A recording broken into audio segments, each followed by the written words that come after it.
우리 사람들은 다양한 감정을 가지고 있습니다. 그 감정들 가운데서 꽁꽁 이렇게 숨어 있다가도 갑자기 돌출되어져 나오는 감정이 있는데, 그 감정 중에 하나가 두려움입니다. 두려움이라는 감정은 다양한 상황 가운데 등장합니다.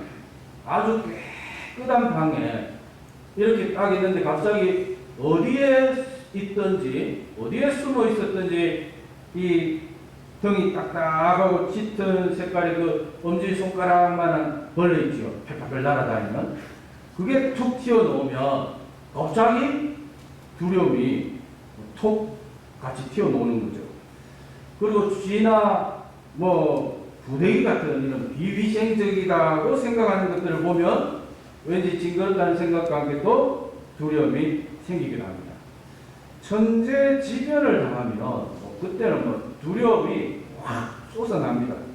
앞을 전혀 볼 수 없을 정도로 폭우가 쏟아진다든지, 차로 이렇게 가고 있는데 두두두두 하면서 우박이 떨어지는데 그냥 차가 내려 앉을 정도로, 차 천장이 내려 앉을 정도로 우박이 쏟아진다. 혹은 갑자기 저 멀리 있는 상공세기가 환하게 밝아지면서 하늘이 무너질 것처럼 천둥 소리가 울리 퍼지고 번개가 내리치면 우리는 온몸에 소름이 벌썩 돋을 정도로 이 두려움을 느끼기도 합니다. 그런데 뭐 이런 것뿐만 아니라 백화점이나 마트 같은 데 갔는데 사람이 한 사람도 없어요. 조용합니다. 그리고 마네킹이 옷을 널찍게 입고 있으면서 나를 쫙 바라봐요. 그러면 또 분위기가 묘하게 이게 두려움이 생기기도 하죠. 이 두려움이라는 게 다양한 상황 속에서 우리가 경험하는 건데요. 우리 인류가 최초로 두려움을 느꼈던 경험은 이런 것들하고는 조금 이질적인 것을 볼 수가 있습니다. 에덴 동산에 바람이 잔잔하게 불면서 하나님이 동산을 거니시는 그런 인기척을 듣고 최초의 인류 아담과 하와는 동산에서 가장 울창한 나무 사이에 숨었습니다. 아빠가 퇴근해서 집에 오면 아이들은 아빠 하고 아빠 품에 뛰어들고 반갑다고 뽀뽀도 하고 그렇게 하는데, 창조주 하나님이 나타나니까 아담과 하와는 이전과는 달리 두려움을 느꼈습니다. 그런 연유로 동산 나무 사이에 숨었습니다. 아담과 하와가 두려움을 느꼈던 이유는 하나님의 말씀을 불순종했기 때문입니다. 먹지 말라고 했던 실과를 먹었기 때문입니다. 그런 점에서 이런 종류의 두려움은 내가 하나님하고 교제를 잘하고 있는지, 또 하나님을 향해서 내 내면에 열정이 있는지, 하나님이 주신 직분을 내가 지금 잘 감당하고 있는지, 또 내 내면에 하나님을 향한 어떤 기대와 기도의 그 불씨가 여전히 붙고 있는지, 이런 것들을 판단할 수 있는 시약의 역할도 하는 것을 볼 수가 있습니다. 지금까지 아담과 하와는 이런 종류의 두려움을 느껴본 적이 없어요. 좋으신 하나님께서 천지를 창조하시고 아담과 하와에게 풍성한 결실, 풍성한 이 은혜를 주셨습니다. 산에서 들판에서 즐겁고 행복하게 지내고 하나님이 창조하신 그 신비로운 그 창조물들을 감상하고 연구하고 그렇게 했잖아요. 그런데 선악을 알게 하는 나무의 가시를 먹는 순간 두려움이 찾아왔고 두려움이 생겼어요. 두려움이 생기기 이전에는 하나님 안에서 하나님과 같이 교제의 시간을 가졌는데 어느 날 두려움이 생겼습니다. 이 두려움이 생겼다는 것은 하나님과 교제가 멀어졌다는 거죠. 예배에 대한 열심이 사라지고, 직분에 대한 열심이 사라지고, 봉사에 대한 열심이 사라지고, 뭔가 하나님과 거리가 멀어진 것을 볼 수가 있습니다. 근데 우리가 오늘 본문을 보면 이 두려움, 좀 하나님과의 어떤 교제의 시검성 역할, 내가 하나님으로부터 뭔가 잘못되면 그때 찾아오는 이 두려움, 하나님과 교제의 시금석을 역할하는 이 두려움을 마귀는 사단은 전략적으로 이 두려움을 이용하는 것을 볼 수가 있습니다. 예를 들면 권투 경기를 하면 권투 선수가 막 이렇게 주먹을 이렇게 막 휘두르면 잘 안 맞습니다. 상대방 선수가 가만히 서서 그냥 때려봐라 이렇게 하지 않거든요. 피하고 받고 하잖아요. 예. 그래서 막 이렇게 피하고 숙이고 하기 때문에 제대로 안 맞습니다. 그러니까 어떻게 합니까? 상대방을 이렇게 공격하면서 결국은 코너로 몰아붙입니다. 코너에 딱 몰리면은 이제는 움직일 데가 없어요. 왼쪽으로도 오른쪽으로도 움직일 데가 없어요. 예? 그러니까 이때는 마음껏 때리는 거죠. 맞을 확률이 엄청 커지는 겁니다. 마찬가지로 사단은 이 두려움이라는 코너로 성도를 몰아붙이는 것을 보여주고 있습니다.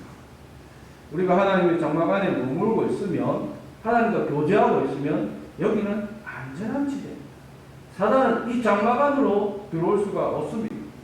그냥 장막 바깥에서 우리를 이렇게 유혹하고 미혹할 수는 있겠지만, 우리의 주변을 배회할 수는 있겠지만, 이 사단이 장막 안으로 들어오지 못해요. 그러니까 유혹을 하겠지. 그 안에 있으니 얼마나 깝깝하겠니? 그 안에 있으니까 자유가 없잖아. 이 밖으로 놓으면 얼마나 자유로운지 몰라. 하나님은 너희들을 사랑한다고 하면서 왜 그 좁은 곳 안에 가두고 있을까? 온갖 거무맹랑한 말로 속삭입니다.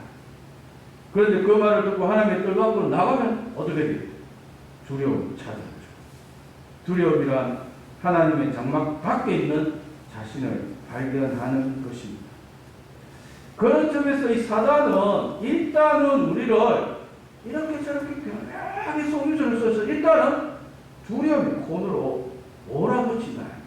그쪽으로 일단 몰아붙여요. 느헤미야 6장 10절에서 14절은 느헤미야를 두려움의 코너로 몰아붙이려는 이 시도가 아주 자세하게 나타나고 있습니다.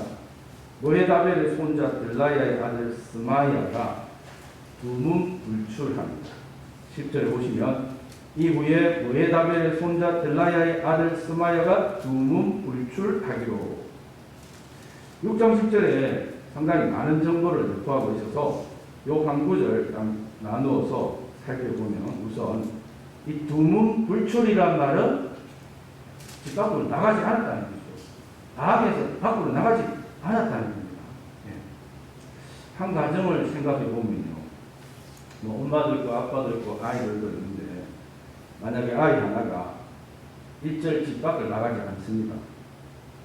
그럼 왜 너 밖에 나가지 않니? 동생들하고 형들하고 너 밖에 나가서 좀 마음껏 놀이터에서 놀고 공놀이도 하고 그렇게 하고 와. 그럼 우리 같이 저녁 먹으러 갈까? 점심 먹으러 갈까? 같이 장 보러 갈까? 뭐 이렇게 하겠죠, 그죠? 그래도 아이가 나가지 않으면 애가 왜 저럴까? 뭐 기분이 안 좋나? 몸이 불편하나? 뭐 이 정도 생각할 겁니다.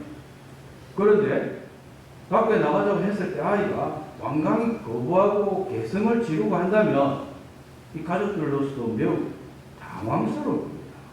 도대체 갑자기 왜 이러지?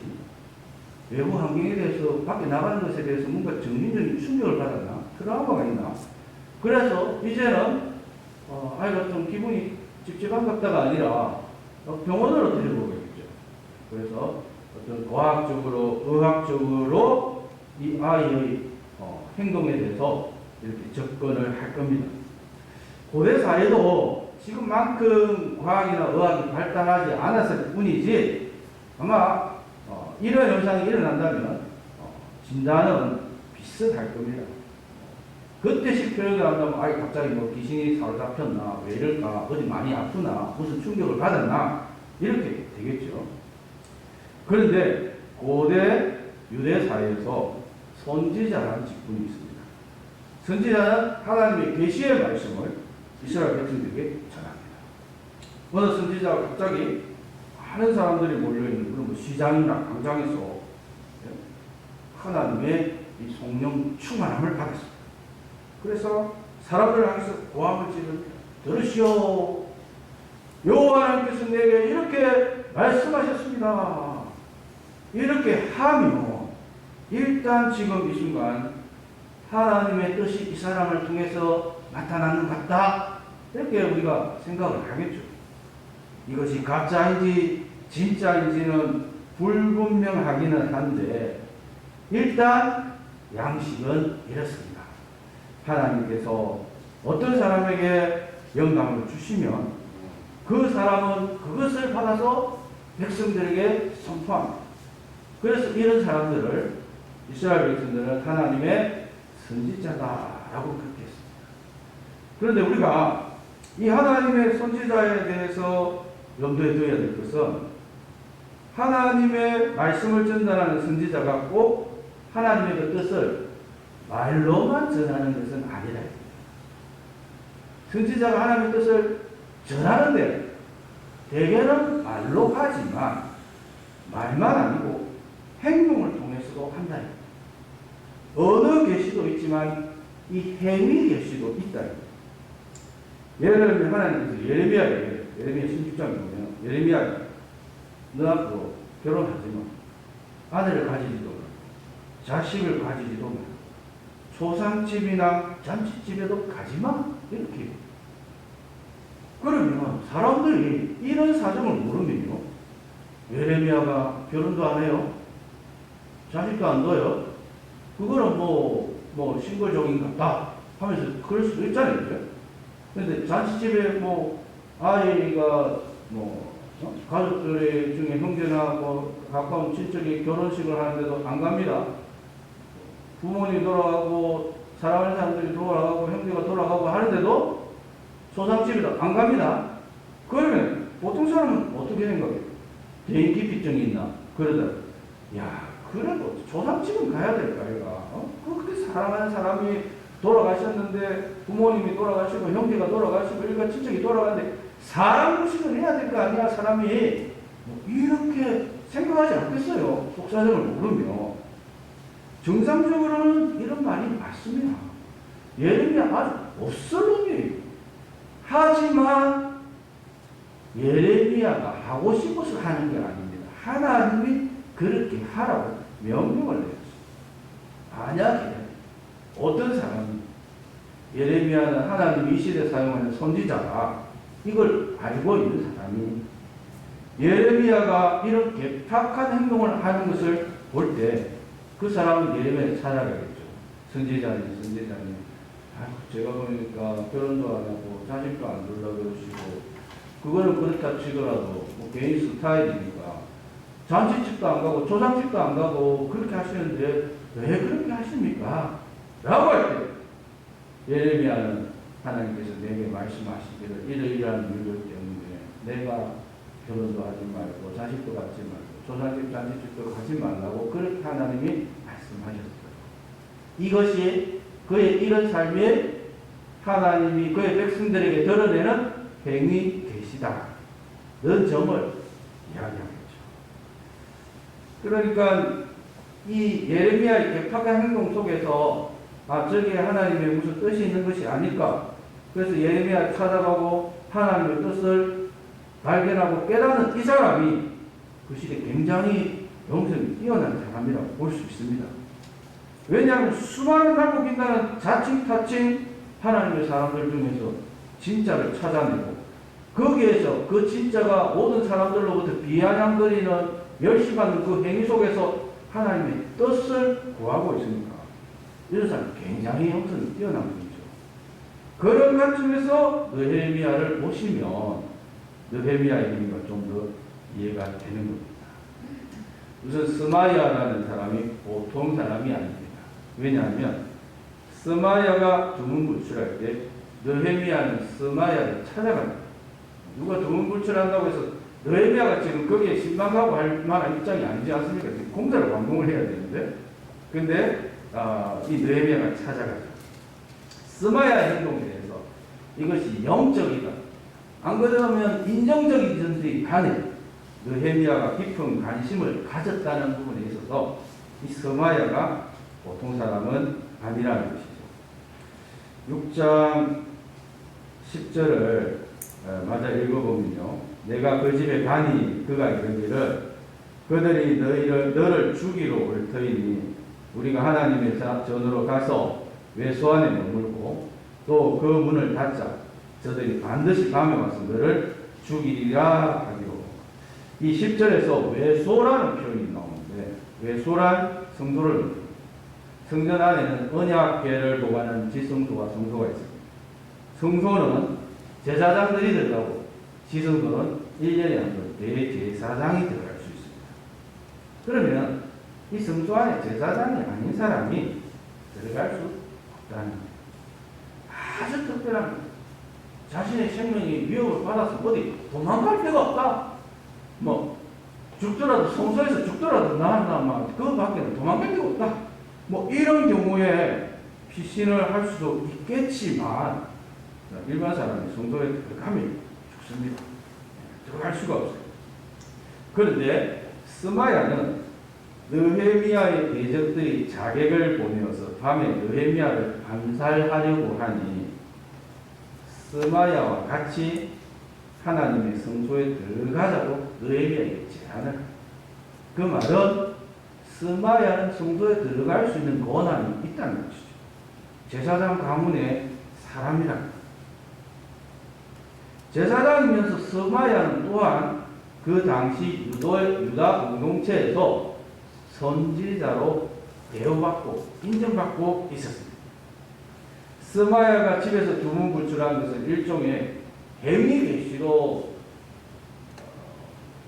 느헤미야나 이분들은 그 속에 어떤 행위 계시가 있지 않을까, 그런 기대나 궁금증을 가지고 있었다는 것이죠. 하나님께서 나에게 특별한 계시를 내렸습니다. 그런 연유로 내가 지금 두문불출합니다. 스마야의 행동 속에서 이런 메시지가 있는 것이죠. 일반 사람들 같으면 저 인간 왜 저래? 갑자기 왜 집에 있고 난리야? 생각했겠지만 느헤미야는 스마야를 방문했습니다. 스마야를 방문한 여러 동기가 있었겠죠. 어디 몸이 불편한 것과 병문안의 성격도 있었고, 또 오랫동안 방문하지 못해서 또 궁금했던 것도 있었을 것이고, 또 한편으로는 선지자로서 바로 이 두문불출 속에 행위계시 하나님의 뜻이 있지 않을까, 그런 생각도 있었죠. 두문불출과 같은 특별한 행위계시를 통해서 하나님께서 우리 유다 사이에 지금 성경을 한창 공부하고 있는 이 시기에 우리 하나님께서 특별한 메시지를 주는 것이 아닐까, 그런 여러 가지 동기를 가지고 느헤미야는 스마야를 방문합니다. 느헤미야가 깊은 관심을 가진 만큼 스마야가 제사장으로서 선지자로서 그 당시 유다 사회에 적지 않은 영향력을 가지고 있었던 것 같은데요. 그런 점에서 스마야의 두문불출은 느헤미야 귀에 들어갈 만큼 유다 사회에서 예루살렘에서 화제요 이슈가 되었던 것 같아요.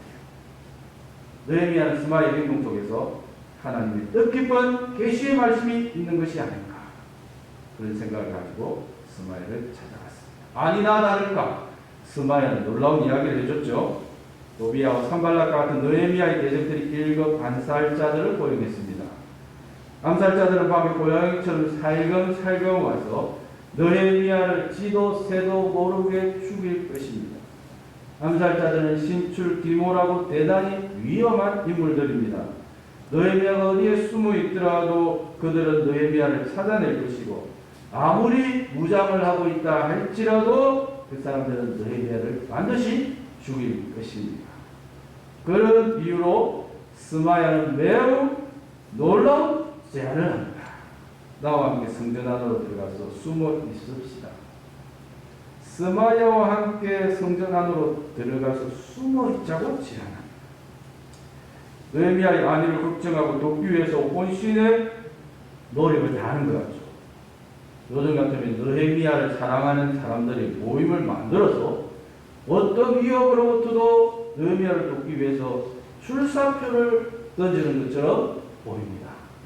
하지만 스마야 이야기를 들으면 들을수록 심장 고동이 가빠집니다.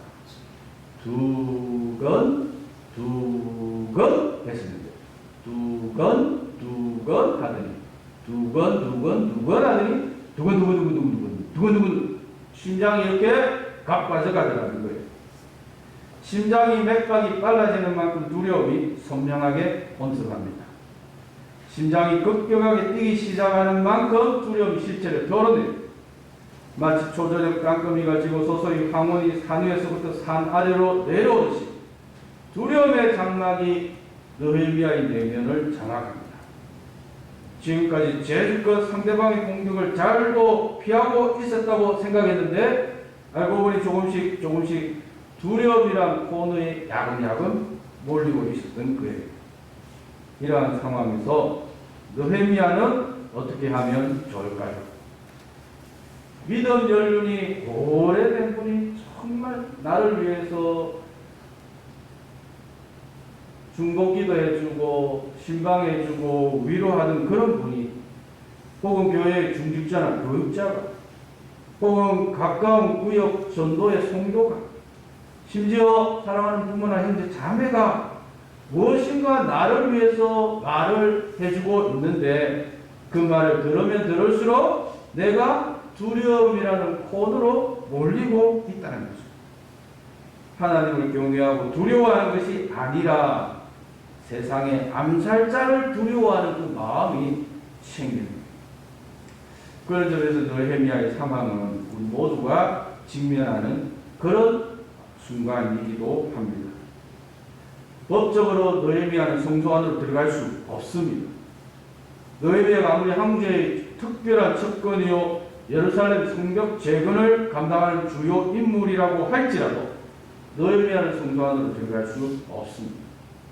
성소 안에 들어갈 수 있는 사람은 오직 제사장만 들어갈 수 있습니다. 느헤미야 시대보다 훨씬 이전의 일이에요. 아사랴라고도 불리는 이 우시야라는 왕이 있었습니다. 이 우시야 왕이 무슨 열심히 있었는지 성전 안으로 들어갔어요. 성소 안으로 들어갔어요. 자기가 제사장들 대신 직접 운영을 하려고 했습니다.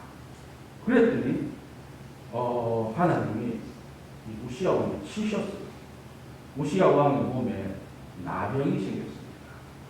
그래서 남은 평생을 그가 별궁에서 격리된 채로 그렇게 살게 됩니다. 설령 왕이라고 할지라도 성소 안으로 들어가는 것은 단순한 문제가 아닙니다. 그 어떤 구실과 변명을 한다고 할지라도 성소에 들어가는 것은 법적으로 제사장만이 들어갈 수 있습니다.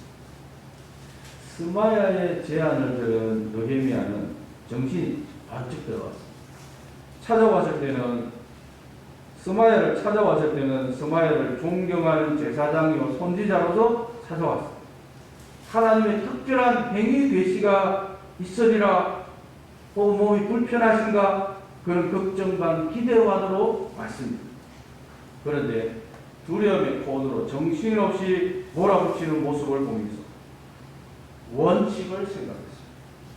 원칙을 들이더니 그제야 스마야의 진면목이 나타납니다.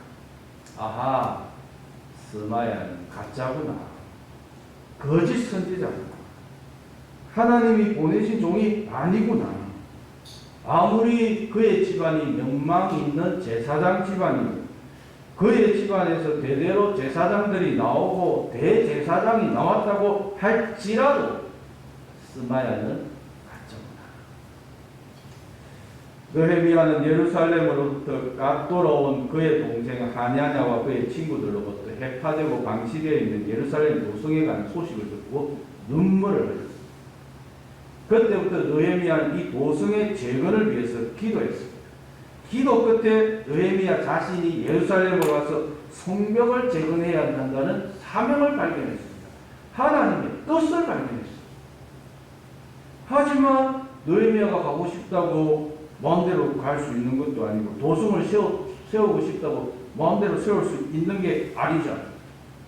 느헤미야는 페르시아 제국 황제의 술 맡은 관은 공인, 예루살렘으로 가는 것도 왕의 허락이 있어야 되고 성벽을 재건하는 것도 왕의 허락을 필요로 합니다.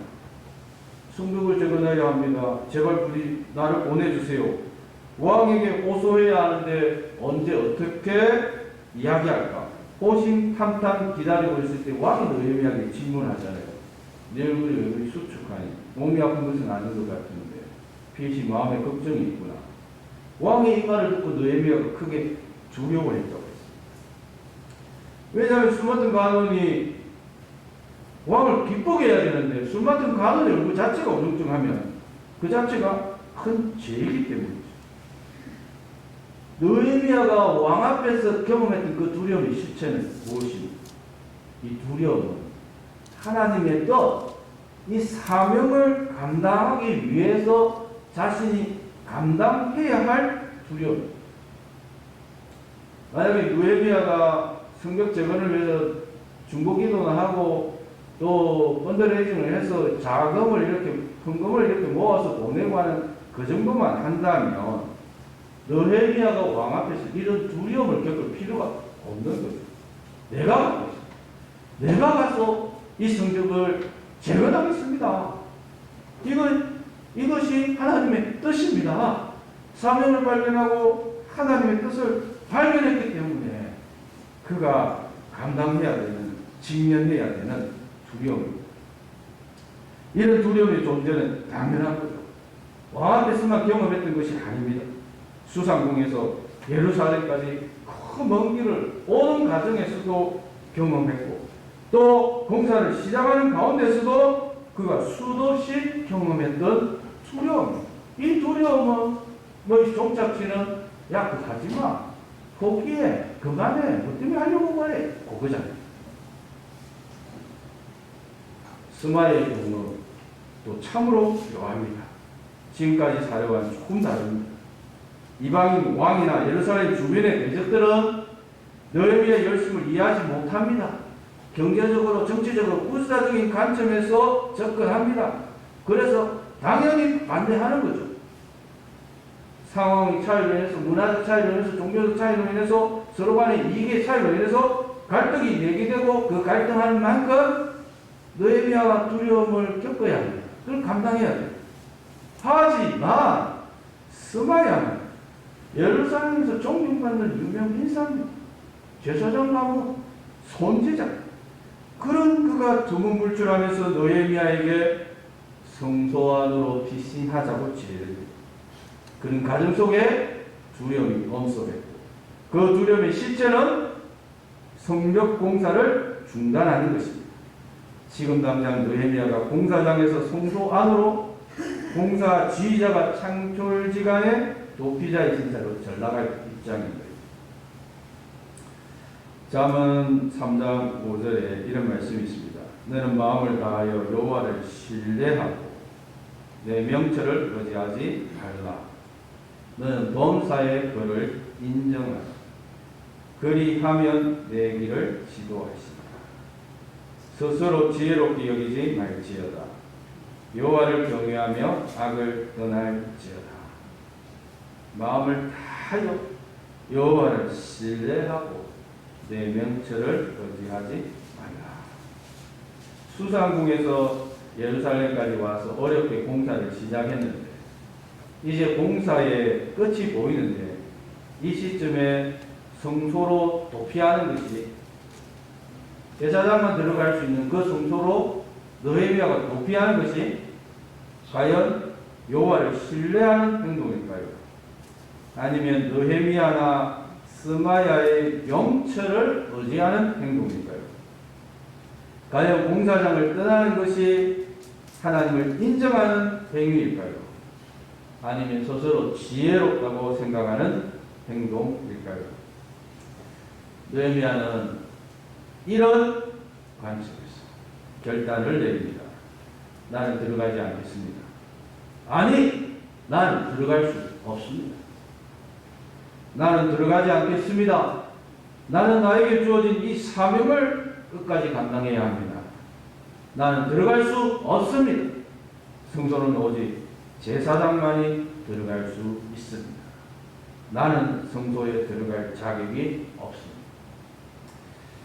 물론 솔로몬 저기시에 아도니아나 요압이 솔로몬을 두려고 해서 성전으로 들어가서 성전의 제단 뿔을 잡은 적이 있습니다.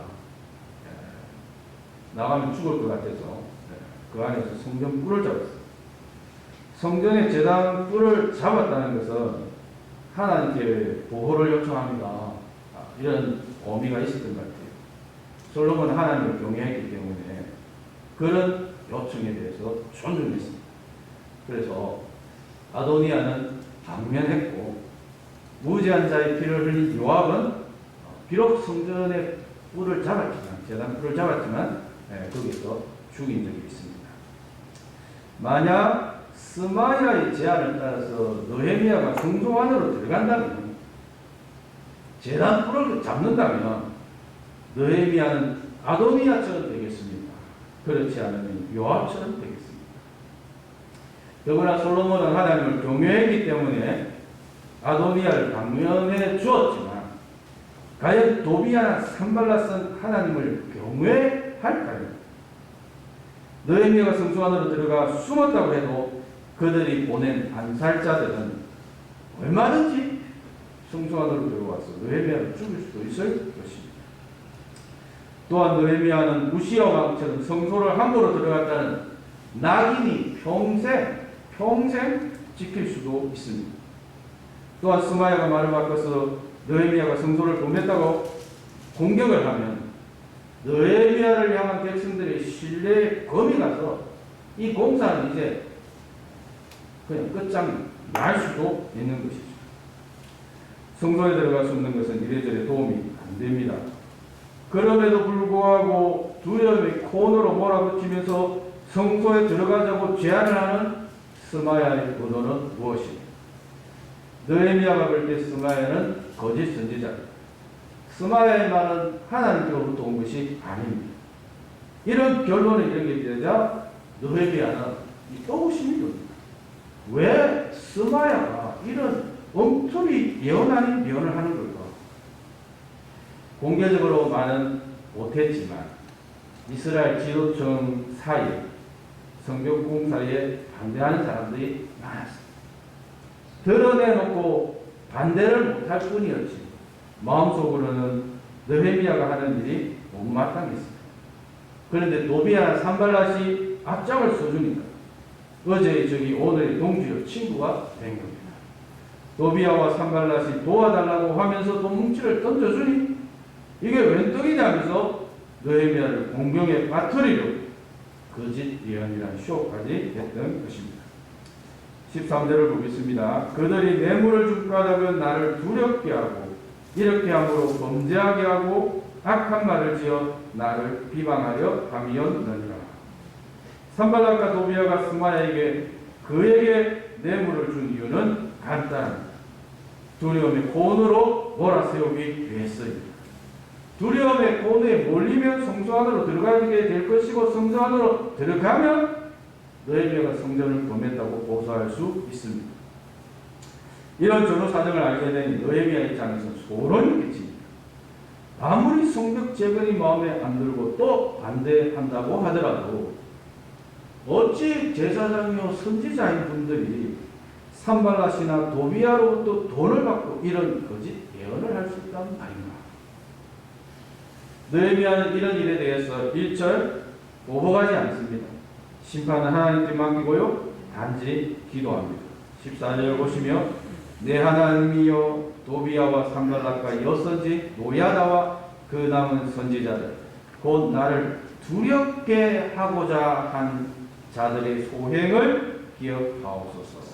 이 선지자들이 대거 여기 지금 참여했던 것이죠. 그래서 작전을 짠 거예요. 어떻게 할까? 누가 할까?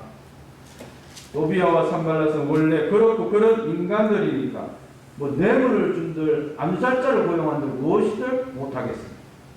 하지만 어찌 선지자들까지 도비아와 산발랏의 편에 붙어서 단물을 빨고 있단 말입니다. 도와주지는 못할 만큼 죄를 뿌리고 있는 것. 실망감, 배신감, 마음이 착착했을 겁니다. 하지만 모든 응징은 하나님께 맡기고 기도합니다. 하나님께서 이를 꼭 기억하시고 하나님의 때에 하나님의 방법으로 심판하여 주시옵소서. 그러고 보면 느헤미야는 처음부터 끝까지 기도하는 기도의 사람임을 볼 수 있습니다. 기도로 시작해서 기도를 통해서 이 어려운 과정들을 한 단계 극복하고 있습니다. 때로 우리는 많은 다양한 상황 속에서 두려움을 경험하게 됩니다.